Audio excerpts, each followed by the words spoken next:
You see, a while ago, I was browsing through YouTube for some movies, some of the free ones, and I found a 32-minute joyride called Mark of Uru. Now, to ignore the multiple cast changes that happen throughout this film, with actors being traded in and out willy-nilly, multiple characters being thrown in whenever they feel like it, and another plot twist happening about every single scene, I feel like this is one of the greatest bad films I've ever found.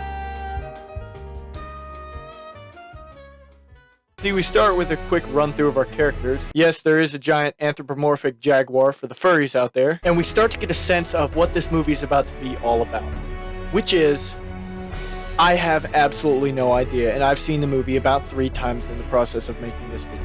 We start off the show with our main character, Azuka, running the hell away. And one thing I'd like to address is how she does it.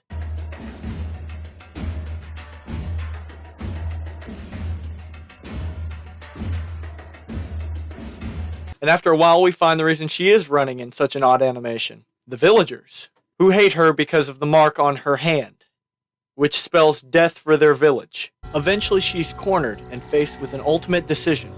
Fight back or die at the hands of the villagers. Which is something I would say if she did not instantly get kicked off the ledge. However, a woman capable of defying the laws of physics itself stops gravity from killing. Like seriously, man, she fell 50 feet. That should have been able to kill you too if you got in her way. It's alright now.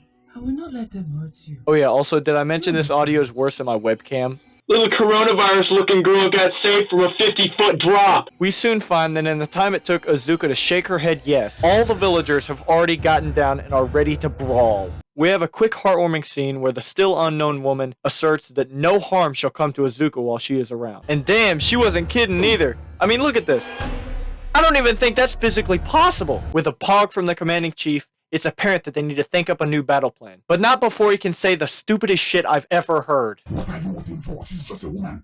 Kill them. Kill them all. Like, dude, you did just see she caught a spear going at like 50 miles per hour, right? Either way, they charge and we are introduced to a new character. An anthropomorphic jaguar, which I referenced earlier, capable of throwing adult men across the world with one single hit. I don't know if you've caught on yet or not, but they've been using the exact same scream sound effect over and over again. High-pitched, low-pitched, sped up, slowed down. It's like they only had one person in the studio and they asked them to scream and they were like, yes, we'll use this the entire movie. To make things worse, we get this epic close-up of the village chief, like he's gonna get in this awesome fight and it's gonna go forever, only for him to get knocked away in one hit. The child is safe, and that is the most important thing. To be honest, I really find his character quite intriguing because sometimes he'll speak perfect English, That is the most important thing. and then other times she'll just start speaking some dialect of African. And it adds nothing to the movie whatsoever because everyone's speaking English. So it's just weird that you're adding in one guy who you have to add subtitles for. I don't understand. Flash forward to when she is an adult, and it seems her training's been doing pretty well. She's rocking a sweet sword, which looks like it'll come in handy with the hungry jaguars that have magically spawned above them. To which Jaguar Man says, "Psych!" and bolts, leaving Azuka to fend for herself. We instantly cut to them being like, oh well, she outran the Panthers, only to experience more painful dialogue.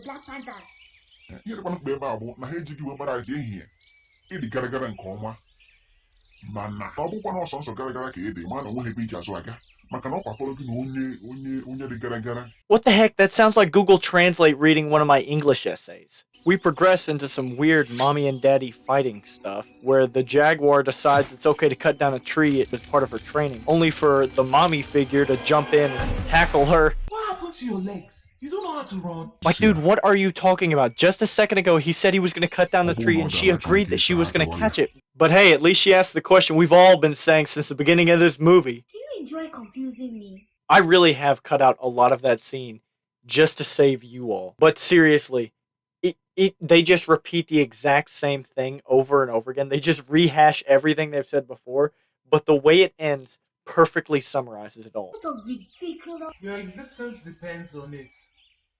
Why me? Come on, you will get used to it.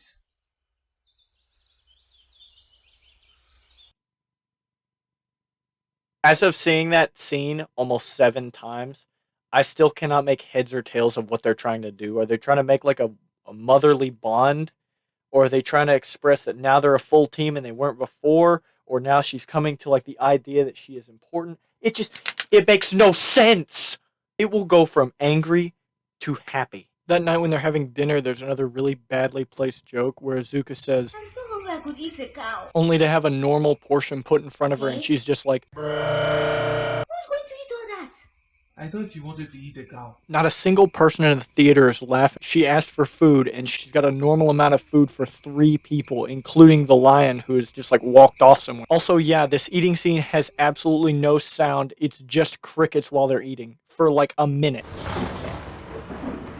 Oh yeah, now this is when it gets interesting. We get a good view of our main antagonist, Bone Man, and his girlfriend Cthulhu as they're plotting the downfall of Azuka. They say some weird stuff about their battle plan to stop her, but also I was a bit preoccupied by something else. I'm not going to say anything for this part, I'm just going to let you guys sort of take it in like I did.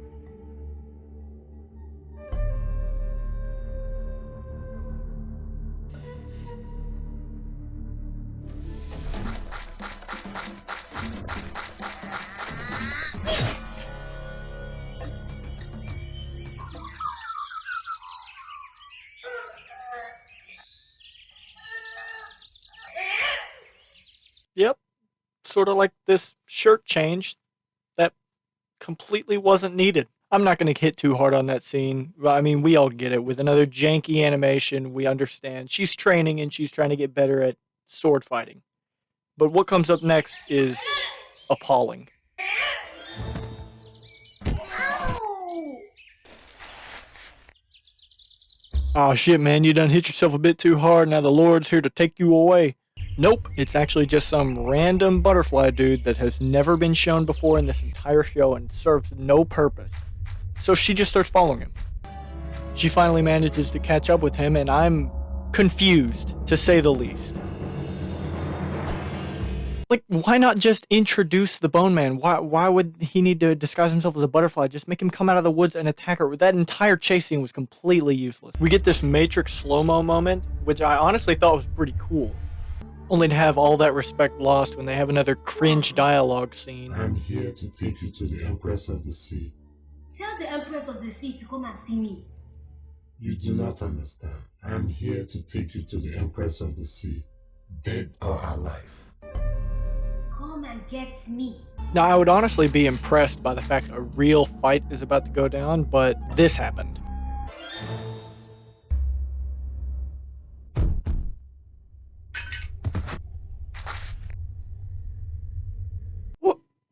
What happened there? It's like the animators were unable to make 2 bodies attack one another, even touch.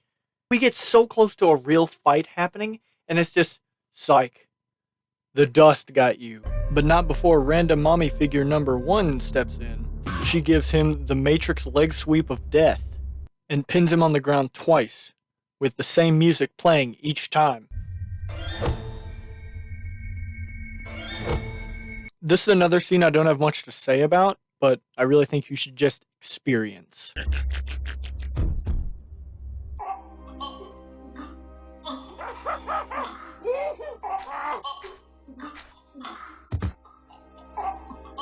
Yeah, idiot. Didn't you know all of his skin was covered in poison that reacts as soon as it touches someone's skin, but doesn't react to his own skin, though, because that would kill him, and therefore he wouldn't be in the movie anymore. So he's kind of immune to it, but he can also cover his entire skin with poison, and then, that fast-acting poison can knock you out in seconds flat, but not him, though.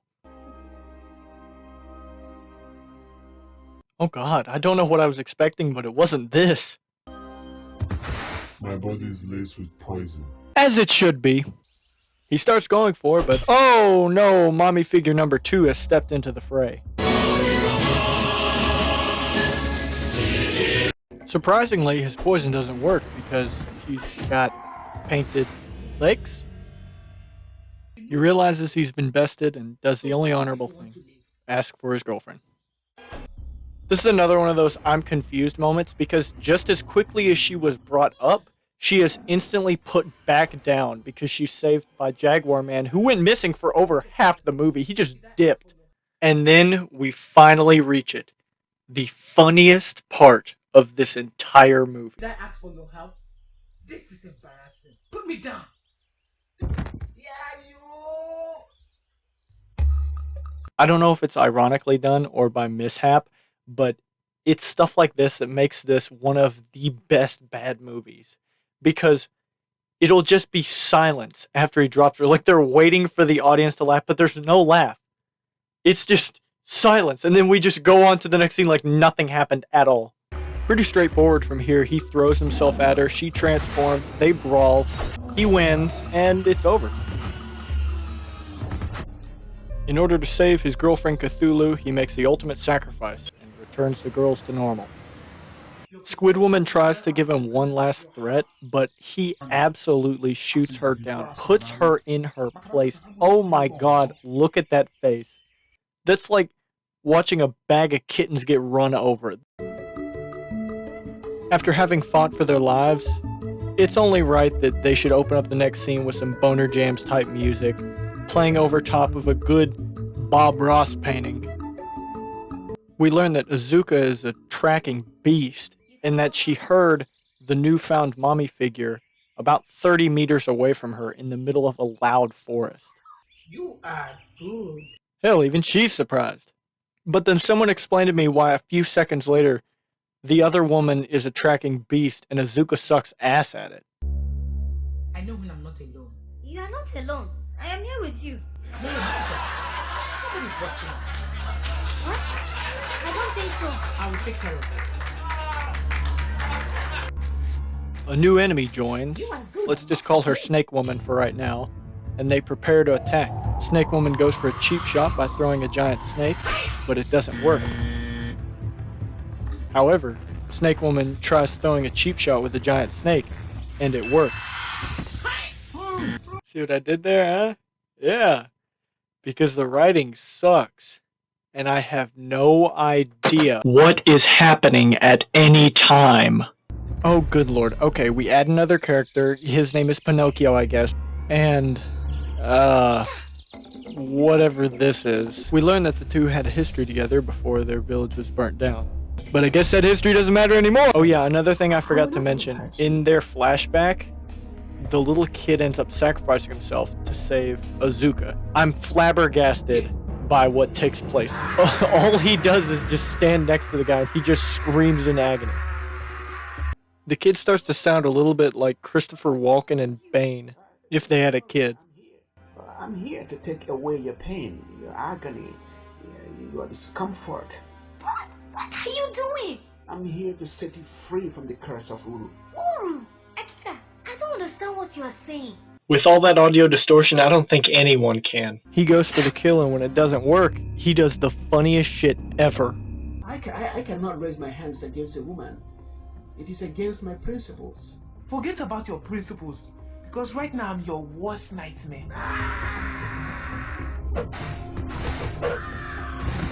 Okay, so I've got 3 problems with that. 1, I've heard that audio scream file like 50 times already. 2, he said he would never raise his hands against a woman, but he literally just tried to kill Azuka.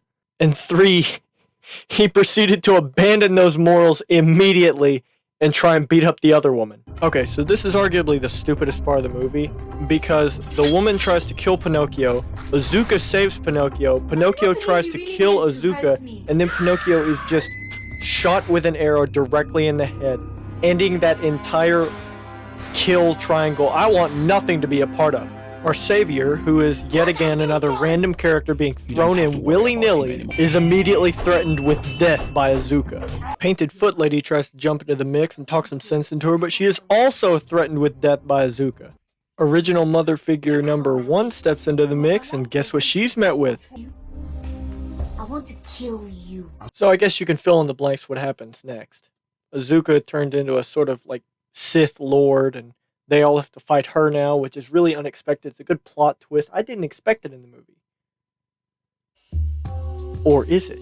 No, actually, the entire world goes psychotic, and we are introduced back to the Jaguar, which once again has returned after half the movie's over. An enemy, a random-ass character I don't even know about, and the guy who I literally just watched die. He tries to play it off as a training exercise, but You can't bring people back from the dead. the rando just starts speaking words, and we get a bit of a wrap up between the characters, and it pretty much just ends. So, in honor of the best worst movie I've ever seen, I'd like to teach you all a message the way they would. Subscribe, Alex. Subscribe, Alex. Subscribe. Subscribe. Subscribe. Subscribe. Subscribe. Alex, subscribe, Alex. Subscribe, Alex. Subscribe. Subscribe. Subscribe. Subscribe. Thank you for watching.